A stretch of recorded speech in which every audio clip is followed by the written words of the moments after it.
Le président de la République a lancé aujourd'hui devant le Parlement européen la présidence française de l'Union européenne.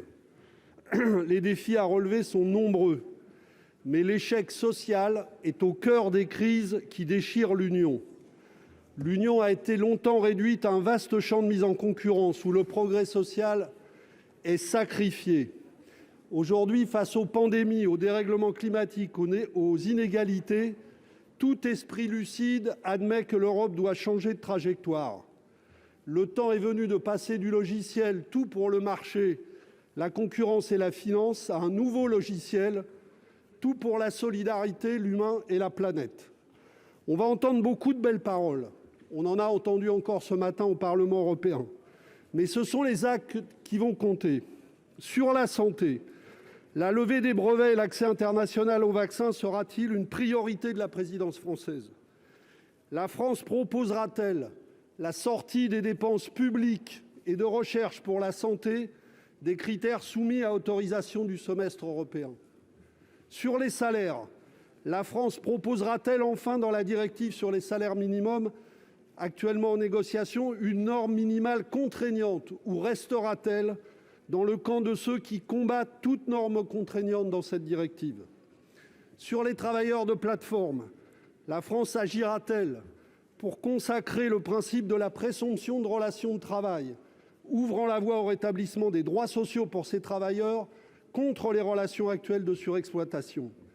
Et enfin, sur les carcans d'austérité budgétaire qui ont dû être suspendus tellement ils auraient été mortifères en temps de pandémie, leur révision fera-t-elle l'objet d'un débat national au Parlement, dans les collectivités locales et dans le pays avant leur révision ? Pour vous répondre, la parole est au ministre de l'économie, des finances et de la relance, M. Bruno Le Maire. Monsieur le Président, Mesdames et Messieurs les sénateurs, je vais venir plus souvent. Monsieur le sénateur Laurent, si vous me permettez, je crois que c'est d'abord le Parti communiste qui devrait changer de logiciel. Parce que la réalité, c'est que l'Europe, elle a déjà changé au cours de cette crise.